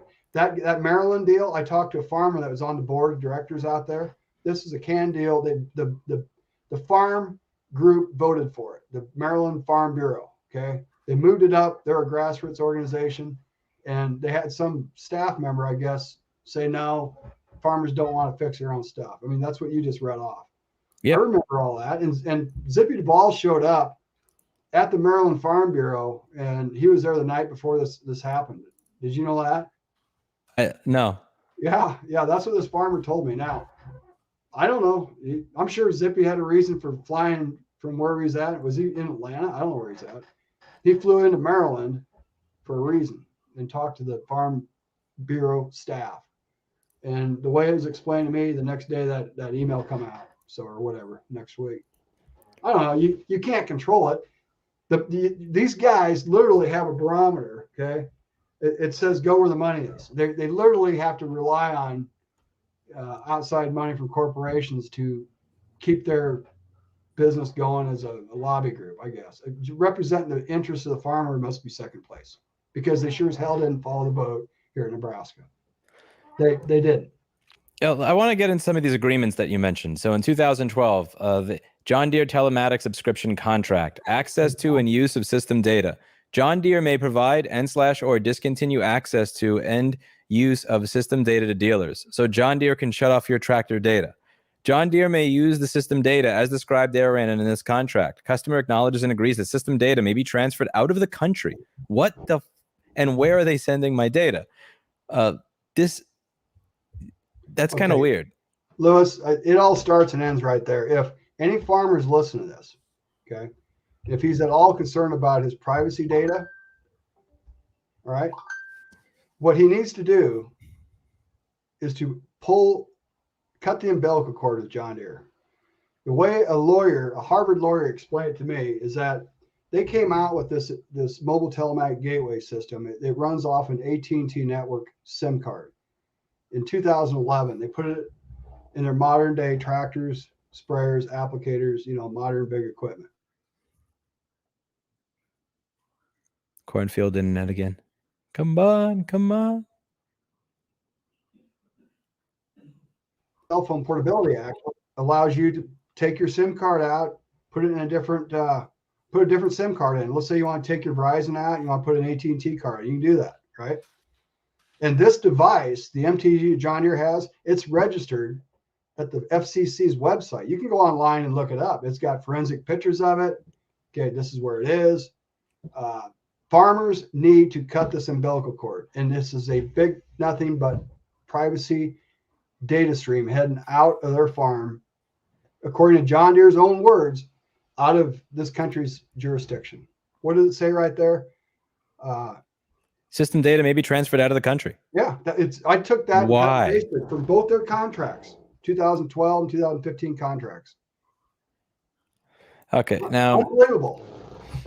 Mobile telematics, gateway, cellular modem, and tractor cab. All 25 farmers I polled who can write checks for $1 million didn't know they had an MTG in their tractors, which is a mobile telematic gateway. Yep. John Deere telematics subscription contract. By using software in the machine, you are accepting and agreeing to the terms of this license agreement. Customer acknowledges and agrees that the customer content can be transferred out of the country. This is something every farmer needs to read. They are screwed. Why did they change data from system data 2012 to customer content 2015? 99% of farmers don't know this contract exists. John Deere is transferring farmers' data out of the country. What kind of data are we talking about here? Okay, do you even know? Lewis, would you like to have me just walk right up and grab every picture and file off your cell phone and then your hard drive and your computer at business? Would you want me to have that? No. Okay. I like you, but no. Trade secret or your private information or both of them? Neither. And all of the above. Yeah. So a farmer has a few things on the cloud, apparently, that he relies upon with the new electronics of his tractor. Ag Leader has their cloud, by the way. Let's not forget about that. It's called Agfinity. I don't want to get into their pea-sized cloud because nobody uses it. And that's a dig. Everybody, every Tom, Dick, and Harry uses the John Deere Operations Center, okay? And it's the backbone for multiple retail organizations throughout agriculture in the Midwest. I can guarantee you that is the superhighway for data. The problem that I see, according to this contract and lawyers that I've had to read this contract, is that John Deere is scraping all this data off and using it for their own purposes, however they want. And I'm just reading off their contract that I think needs to be spewed all over the country. Farmers need to read this, and I hope there's going to be a good viewership of this podcast. And let them ask questions. I'm just one guy out here trying to point you to where and what I think is important. But if you read the contract, you guys, I wouldn't want them to have my seeding prescriptions. I wouldn't want them to have my yield data. I wouldn't want them to have my spraying data, my variable rate fertilizer application data. And don't say, if somebody's going to write in and say that John Deere's not doing this, show me the damn proof. Because they put in their own words in their own contract, they're going to do this. They may do this. Okay. It only takes one computer programmer hidden in the server room at John Deere to export all this data right off the superhighway, which is the cloud. I want to go over this next one because this is something where somebody may say this sounds a little bit paranoid. So I want to give you a chance to explain what this means. Independent mechanics think John Deere dealers are using the MTG to geofence repair shops. They say it's beyond coincidental to see farmers getting called the day they drop it off a tractor at these independent repair shops. The dealer probably knows where all the tractors are and has alarms set to beep if these tractors go into a competitor's shop. Yeah, absolutely. That I've had people tell me that. Now, the world that I deal, I'm kind of like Garth Brooks. I've got friends in low places, okay? And let me just be honest with you. These guys are my buddies. They work on tractors. They come home greasy. They're like a farmer, but they're better at working on equipment because that's all they do, okay? Most of them used to work at a John Deere dealership. All of them that left the John Deere dealership don't have access to the tools they used to have, unlike a Cummins diesel mechanic that was certified with Insight.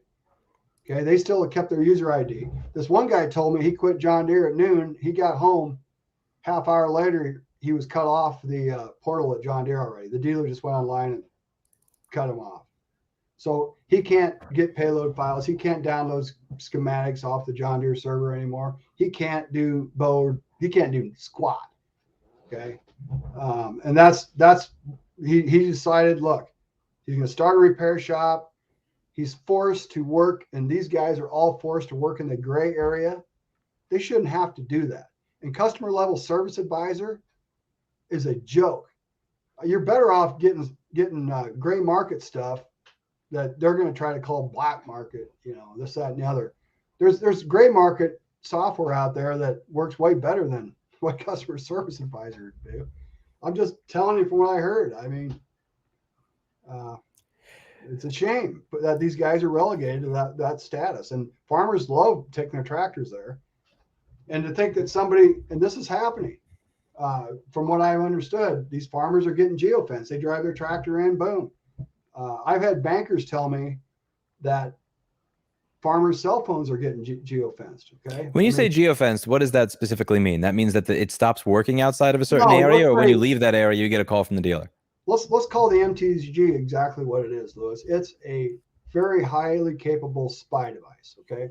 So if a farmer drives a tractor down the road, and if John Deere wanted to see where he's going, they can pull him up. Yep, there he is.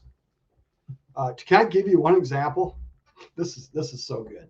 So I called my local John Deere dealer. I said, I wanted a part. I want to buy a moisture meter for combine. He said, okay. And I even had the part number. And he goes, well, we're going to need to come out and flash it. And I said, no. I said, I've got my own tech out here. He moonlights from the John Deere dealerships. He's going to come out with his laptop. And of course, it's bullshit. I said, we just need a payload file. He goes, well, I can't give you the payload file. I said, the hell you can't.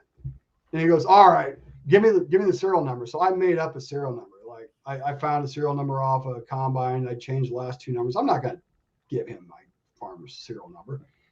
So he calls me back.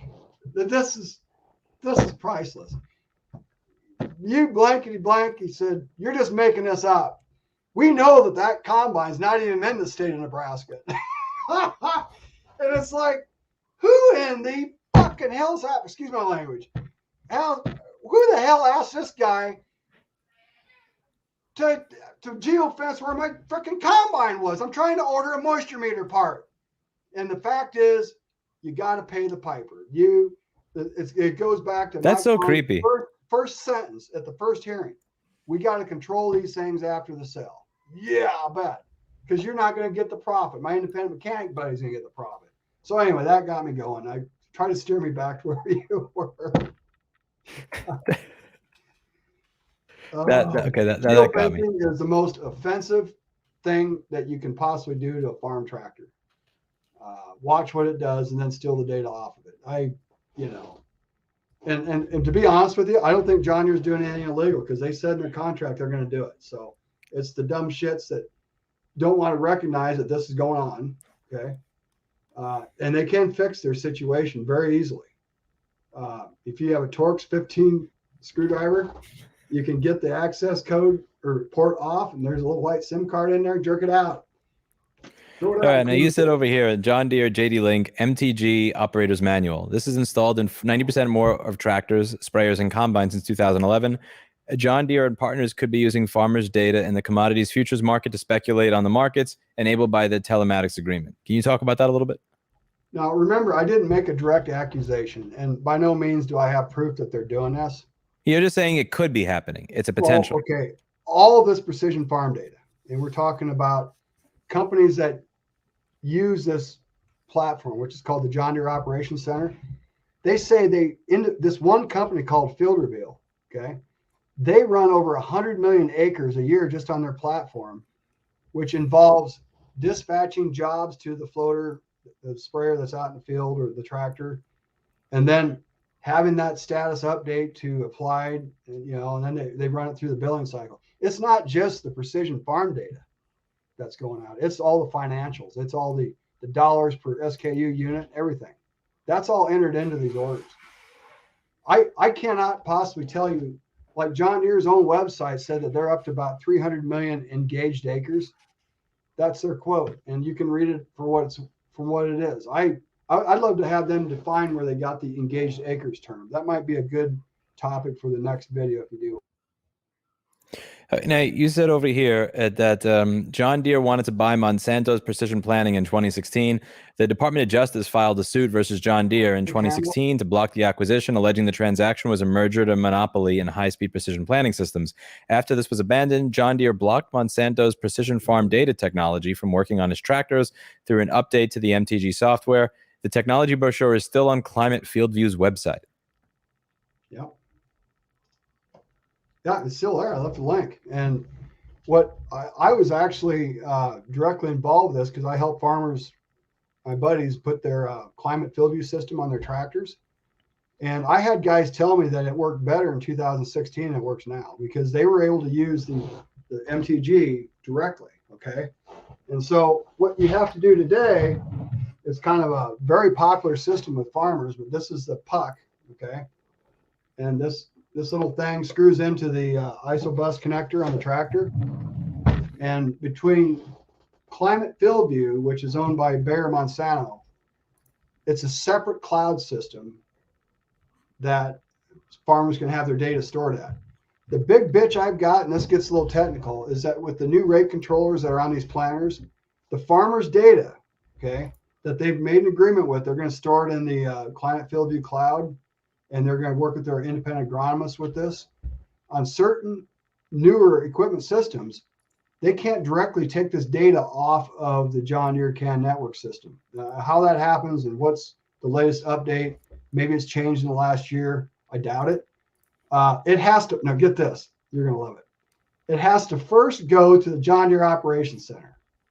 And then it comes back over to the Climate FieldView inbox.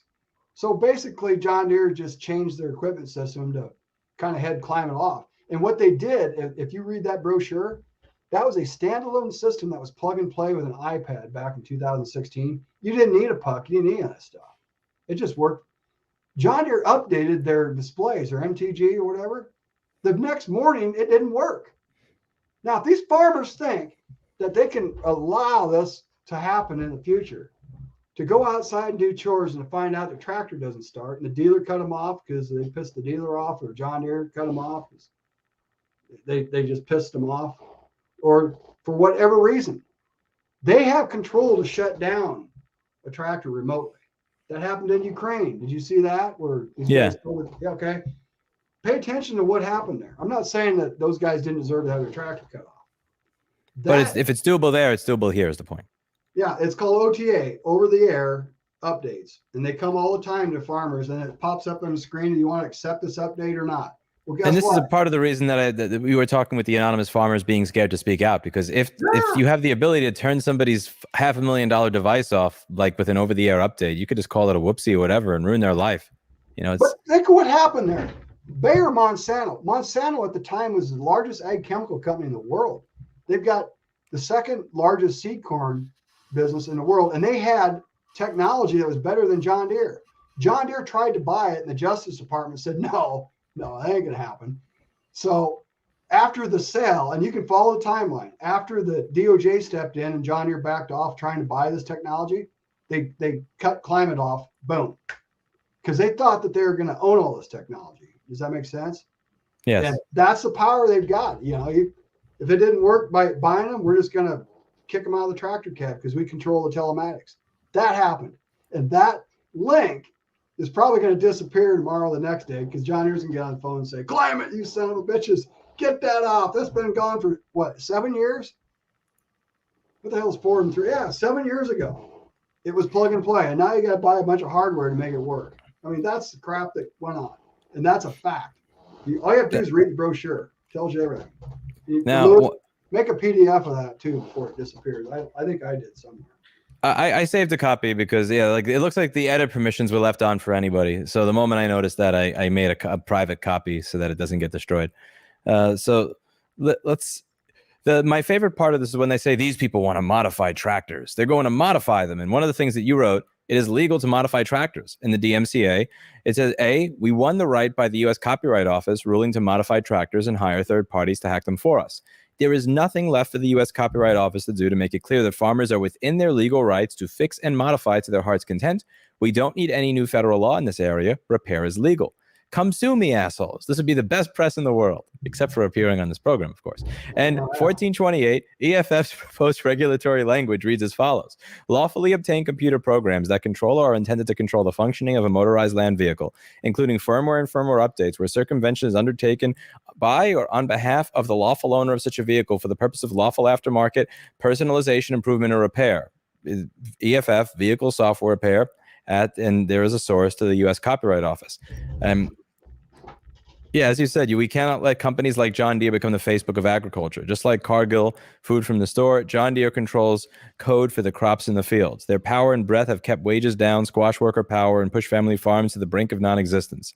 Farmers concerned about their data privacy should pull their SIM cards out of their John Deere equipment using the MTG and look for decentralized apps from trusted companies which can be downloaded to the MTG to store and process their precision farm data. Replace JD Link and the John Deere Operations Center. Well, there's other clouds out there, right? Yeah, and there's also this one comment that a very regular viewer of the stream, Paul, posted, why do you care if they have your data? China's going to own all our farmlands in the next 10 years anyway. Joking, but not really. That's kind of... Yeah, you know what? We can only affect what we have and what we own and what we work with right now. And it's a clear and present danger to allow this to continue. The right to repair argument has brought a lot of these things to light, but the right to replace is going to be the fix.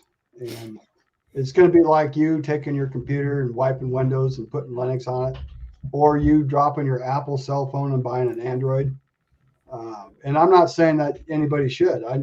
You ought to have a choice. At least you got more choices on the consumer side of the coin in the trucking industry than you do in agriculture. So one person said, seems to me like with all the things corrupted these days, the best course is likely to build our own factory and product to replace that which is run afoul for profit. Is it easier said than truly done? And this comes back to a question that shows up in my comments all the time. Why don't these people buy something but John Deere if they're pissed off at how John Deere treats them?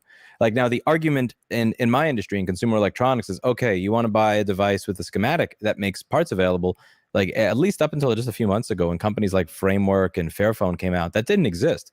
Like, it wasn't like you could go to Motorola or LG or HTC or OnePlus or Apple or Samsung, because every single company had the exact same policy. There wasn't a market solution. So here, why if John Deere treats all of you like garbage, why do farmers keep buying John Deere? And is there an actual market for somebody to come out and make something better that gives you the freedom that you're looking for? Well, John Deere's got a good brand. They got good products. The problem is that they somehow forgot that they needed to be out of the picture after the buy-sell event. Now, prior generations, and this is the one message I have for the young farmers out there that maybe have what they think are great talking points to counter this presentation. All I'm saying is that the future is going to be yours.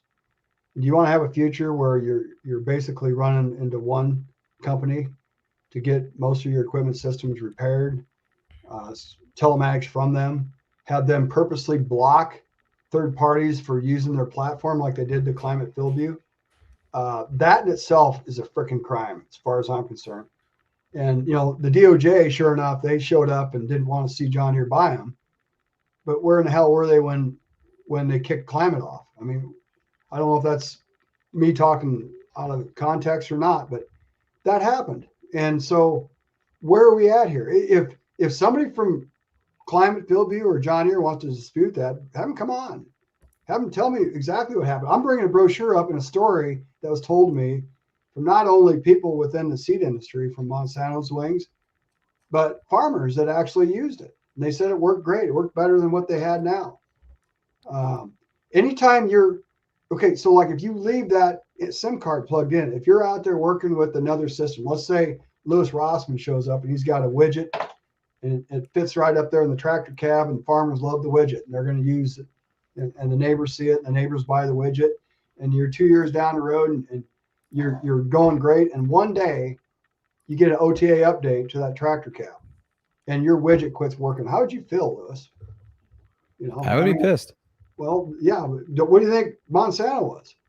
But apparently Probably. they're afraid, just like Farmer Brown 1, Farmer Brown 2, afraid to say anything, because guess what?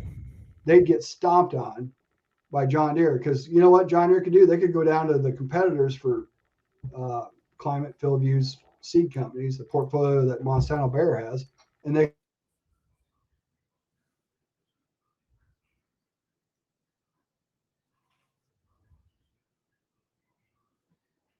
could cut. Are you there?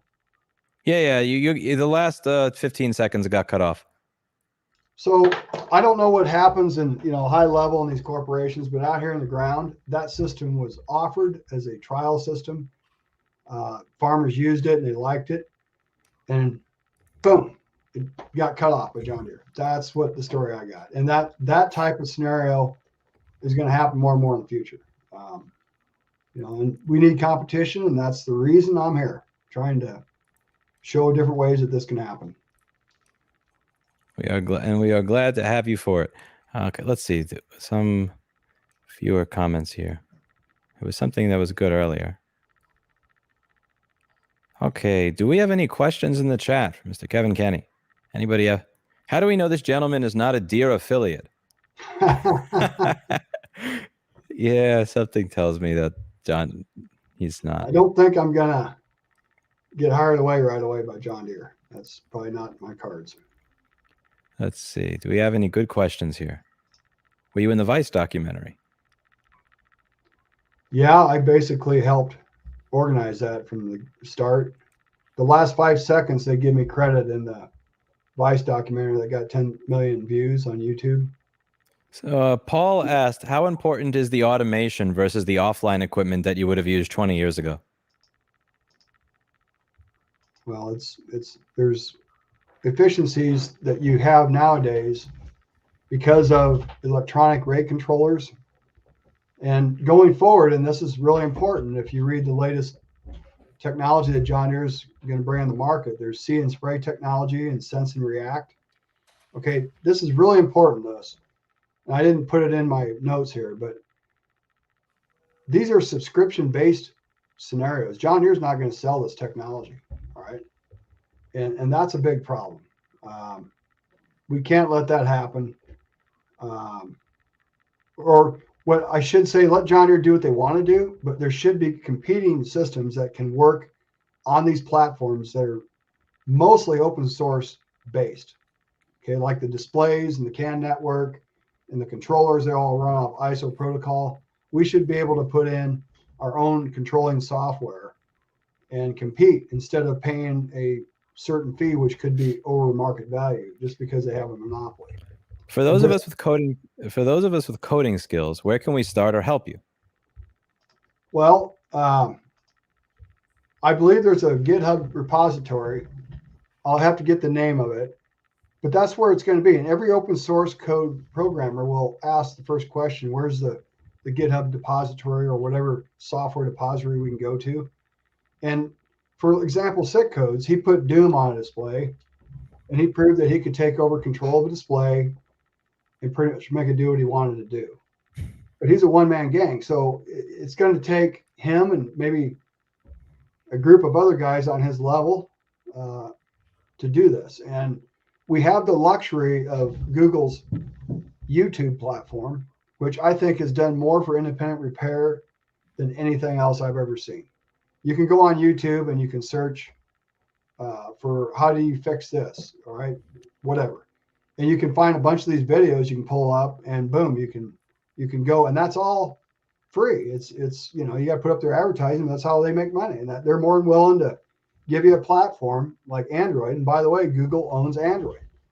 So if I'm making a little bit of a spiel for Google, that's fine. But you know, when it comes to big tech, I look at it like Google's the devil you know, and John Deere's the devil you don't know. So you got to pick one or the other. Does Kubota have similar tactics? What about other farm equipment retailers? Now, Kubota's got a cellular device hidden in their tractor. I know firsthand a guy that took it out, and Kubota called him and raised hell. And he wanted to know if Kubota had a privacy agreement signed with the farmers that he's going to run his tractors over. And they asked him what the hell he's talking about. He says, well, if you're going to be streaming this data, I'm putting application information on for this farmer, you got to have a privacy agreement. Well, that ended it right there. They hung the phone up. They didn't talk to him anymore. And that's the same thing. Now, what's really sad, and I'm going to step on a lot of toes going in this direction with this next direction, but you've got a lot of hardworking people that are good people that work at these farm cooperatives. And I don't know so much about independent fertilizer companies. They use exactly the same system because I can't familiarize myself with everything. But the largest machine for doing point of sale at a co-op, as far as agronomy sales, fertilizer, ag chemicals, seed, all things farmers buy. Okay, that is basically on a dispatch program called Ag Sync or Ground Control. I think that's the name, Ground Control. Well, Ag Sync is owned by Field Reveal, which is owned by the biggest co-op in the Dakotas, one of the biggest co-ops in Nebraska, Land O'Lakes, and one of the biggest co-ops in Iowa. They own this entity called Field Reveal. Their business model is to help local co-ops invoice and track sales, which is terrific. They got a great, but here's the problem. All that information is on the back of the John Deere Operations Center. If these co-ops aren't telling the farmer that they're stealing all their data when they're out there applying these pesticides and fertilizers, they're doing the farmer an injustice, because according to the telematics agreement I read, it says that you have to notify third parties that data will be taken. Okay. And I can expound upon that with more detail focused on the telematics agreement if you want to do that at a different time. And I can bring in some support on that because it gets into legal issues and how these businesses are actually working. Now, I would think, and I went and gave a presentation to one of the owners of Field Reveal, June of 2021. So just about 15, 16 months ago. And I told him, I said, you guys, I could basically work with you to develop your own cloud, your own private network, VPN, you want to call it, virtual private network, where your data wouldn't have to go through the operations center. And they didn't want to hear it. They didn't do anything about it, never called me back. They're more than happy to take the fees or money they're making off of Field Reveal because they're licensing this technology to co-ops from North Dakota down through Texas. And it's almost like, you've got to be kidding me. This is all running on the John Deere Operations Center. And all you have to do, folks, if you heard what I said, look into it. These are facts. This is all I can tell you that I've discovered, and I have no means of knowing where this data is going within Field Reveal. But I guarantee you, before Field Reveal gets most of this information, because my take on what's going on in Nebraska, 70%, 75% of all applicators are like new John Deere sprayers. And every one of them, not most of them, every one of them comes off the assembly line with an MTG on it. That's subject to the telematics agreement contract. The other one, now this is funny. You're going to laugh all you want. The other one is Case IH. That's the second largest tractor company in Nebraska. They just so happened to buy Raven Industries, which is the largest independent rate control applicator technology in agriculture. So now the number 2 tractor company controlled Raven. Raven has a program called Slingshot, which is basically the same thing as John Deere Operations Center. But now they use that for red tractors. Well, Field Reveal can work with them just like the Operations Center. I don't even know what their privacy telematics agreement says. Maybe if somebody can find it and send it to you, that would be interesting to read. And you want me to make a prediction? You want to bet me a Mountain Dew on this? Go for it. I think it's going to be something to the sense that we're going to take your data and we're going to send it off somewhere that might be not in your farm interest, and more in their interest. I'm not accusing them of doing anything. I said, let's just read the contract. Because I showed you John Deere's contract. Tell me I'm wrong. Maybe I missed something. I'm just going off of plain spoken English that was pointed out to me by a lawyer. Somebody requested that they just take one look at the cat. So I do apologize. I'm going to have to make it so only one of us is on screen for a moment so they could see me pet the cat. And that leads me into the next user question here. They're starting to use drones to map fields and show crop data. Why not use drone data or GPS to control the tractor? I imagine instead of John Deere's proprietary stuff. Okay, well, that's a really good question. And see, now that's the kind of questions that we need to have asked. So what I heard him say is that he wants to use the John Deere tractor and he wants to control that tractor with his own software and firmware. Is that what I think you said?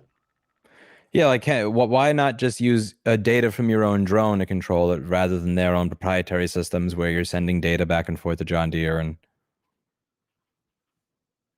oh yeah, somebody said the drone data is not nearly as accurate as real-time kinematics. Okay, drone data. We can have guidance systems. We can use the guidance system that's on these tractors, and we can control that guidance system through an ISO app. Okay, so yes, he can do whatever he wants to do with his own technology. He'll have to get it maybe approved by the FAA. I'm not an expert in that area. But the problem is, let's say he puts an ISO app on John Deere's display. Guess what John Deere could do with an OTA update overnight? What? They could kick him off. So jeez.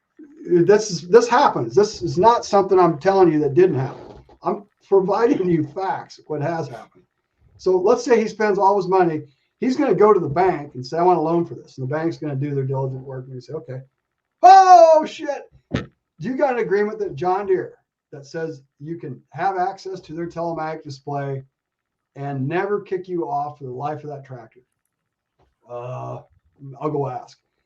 Lewis, how do you think that conversation is going to go? Very badly. Okay, so I pity the guy. And unless we get an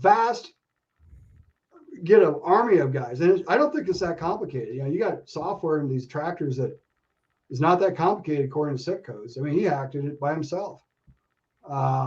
If we can just wipe that controlling software that they've got off these displays that the farmers bought and use their own software, that gets rid of the problem. That's why we can't repair or replace that system. We need to replace it is what I'm getting at. And I love the question. I'm glad he asked it. Paul says, I really want to open source everything about farming, from the seeds to the software to the hardware to the fertilizer. Our food supply should not be closed source. Agreed. And a lot of what you've written, and with regard, in addition to that House divided letter, where you were talking about this as a national security risk.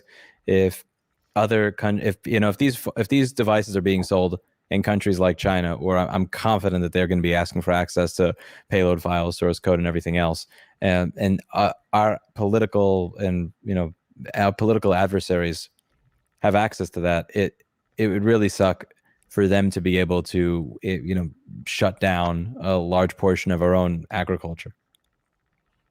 Lewis, I've tried to get the open source code from John Deere by license. They're supposed to provide it. It started out in January 2021. I've got at least 15 emails to and from John Deere open source team. One of the guys just disappeared. So it's been kind of a real slow process. Today's January, 15th, 2023. I have yet to get the version that comes out in these telematic displays. They sent me a 455 gigabyte open source code.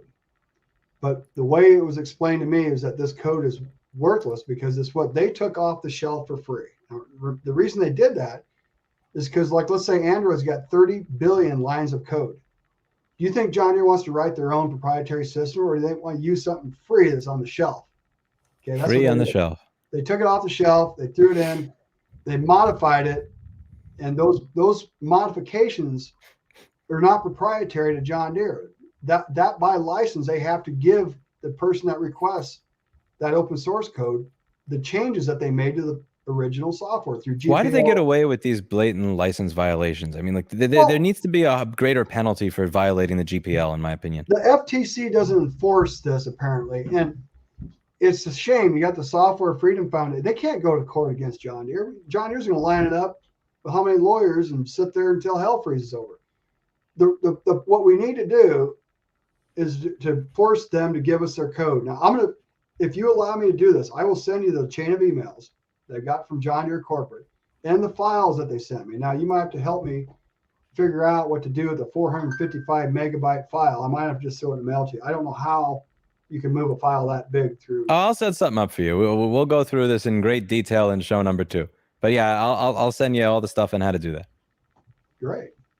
Well, all right, I have got to get going. Thank you so much for showing up. Thank you for letting me take up 2 hours of your time. And I hope that you will let me take up more of your time in the future, since we have several people here who are very excited to see you come on again.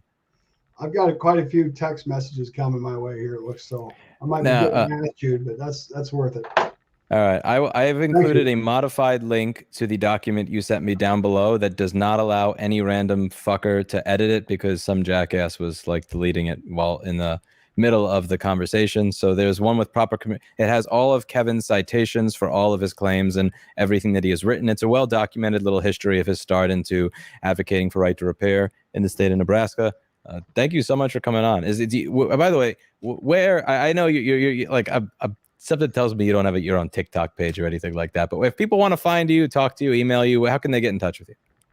Well, I started a Twitter account, and if somebody wants to give me a 10-second lesson on how all that works, it's at okay. What it says is that Grassroots KK, so it's GRASSROOTS KK.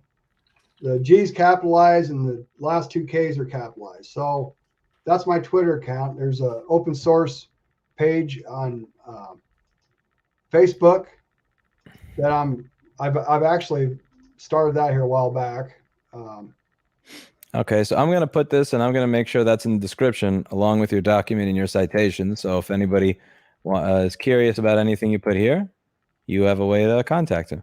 Yeah, it's called Open Source Tractor, and obviously there's not a lot of content on here, but what I want to do, and I don't know if I'm the one to do it, is to help guys that don't want to work with the monopoly, that want to create something different for themselves and their friends and anybody in the open source community, to have a repository. And the mature way of doing that is having a GitHub repository and all things like that. I'm sure that your listeners can help with. I apologize if I said something wrong, if I made misstatements. I'm just one guy. There's flaws in me. I'm like anybody else. But I don't give up. And you know, we're not going to give up. We're going to basically take our tractors back. We're going to restore the ability to fix our stuff on the farm like our fathers and grandfathers had. And my target audience is younger farmers. I hope you guys see what's going on. And I know you said that the Farm Bureau has agreed to not lobby or do any sort of pushing for right to repair as a result of the MOU. I already have a lobbyist that I'm paying in the state of Missouri and in the state of Minnesota. And so if there's nobody to push forward for something in Nebraska, I am more than happy, humbled, and honored to, you know, make sure that it doesn't die in that state just because the Farm Bureau is not pushing for it. If they don't want to push forward for it, and you know you are still for it, and Senator Tom Brand is still for it, I'm happy to support your efforts in that state. Regardless of the Farm Bureau. Well, a special thanks needs to go to Senator Tom Brand, and he is a hero. For those who don't understand who that is, we got laughed out of the legislature in 2017. Ernie Chambers, was it Laura Epke? They all literally laughed at us. And he and Senator Tom Brand, who was just a farmer at the time, not a politician, ran against the politician who laughed at us and won and reintroduced the bill, which is like, I mean. I did a video on that. I remember that. Yes. That was awesome. Yes. You got to repost that video. Yes, I don't think I included it in my links down below. Yeah, that was an epic video. It showed just where we're at with Right to Repair Nebraska. Okay, this is the video, I believe. Here we go. Yeah. This is okay, so yeah, that was we included. Yeah, this person laughed at everybody there, like she was smirking and laughing the whole time. Yeah, Laura Epke. And then Tom Brandt ran against her in her district. He won, and then he reintroduced the bill that she laughed at and got it to the point of a vote. So, I mean, like, a lot of people say, what's the point? You're never going to win, blah, blah, blah. And, you know, okay, the bill didn't pass, but he won re-election against the adversary with no political experience and got a bill introduced and voted on. Like, that's cool. Yeah. So like there really is power. He's a good farmer. He's a good politician. He's a good guy, and we're lucky to have him. Yes, but my point is, we have bills that we're lobbying for in many states. If the Farm Bureau does not want to support you with moving forward with something, I will, and I have the money to do so, and I'm happy to put my money where my mouth is. This is kind of weird. Like when you think about it, the Farm Bureau in Nebraska is not supporting you. The local rural politicians are not supporting them, but they're like some dude from New York City that wears a polo shirt, that rides an electric bike, that has never ridden a tractor and never been on a farm is going to be like, I don't know, that's going to be weird. Or funding the lobbying for a bill for farmers to fix tractors. That's a meme, but it's going to be fun. Well, you know what's cool about that is that you like to go to the grocery store and have food that's high quality and affordable, right? Yes, I like food. And I don't know how to grow food. You don't realize what would happen if all of our equipment just shut off one day. That would suck. Before planning, I mean, can you imagine? This is if you listen to Sick Codes' DEFCON 30 presentation, these are all sitting out there with limited security, and the vulnerabilities of hacking or whatever is probably as bad as the ability for John Deere to send an over-the-air update to shut it off. I'm not going to talk about what Sick Codes told me because I don't know how much of this has not been solved and how much of it is waiting to be solved. But the degree of information and degree of access that he was able to get just as a hobbyist, like tinkering around with John Deere systems, is scary and insane when you realize that these tractors can get over-the-air updates that shut them down, like in Ukraine, and B, the fact that this controls the nation's food supply. That's absolutely insane, and he's definitely going to be the next one on the show. But yes, I'm running a bit late on leaving. Okay. I have something I have to get to, but thank you so much for taking the time. I really appreciate it. Yeah, love you, man. Thanks for everything you do. All right. Thank you so much.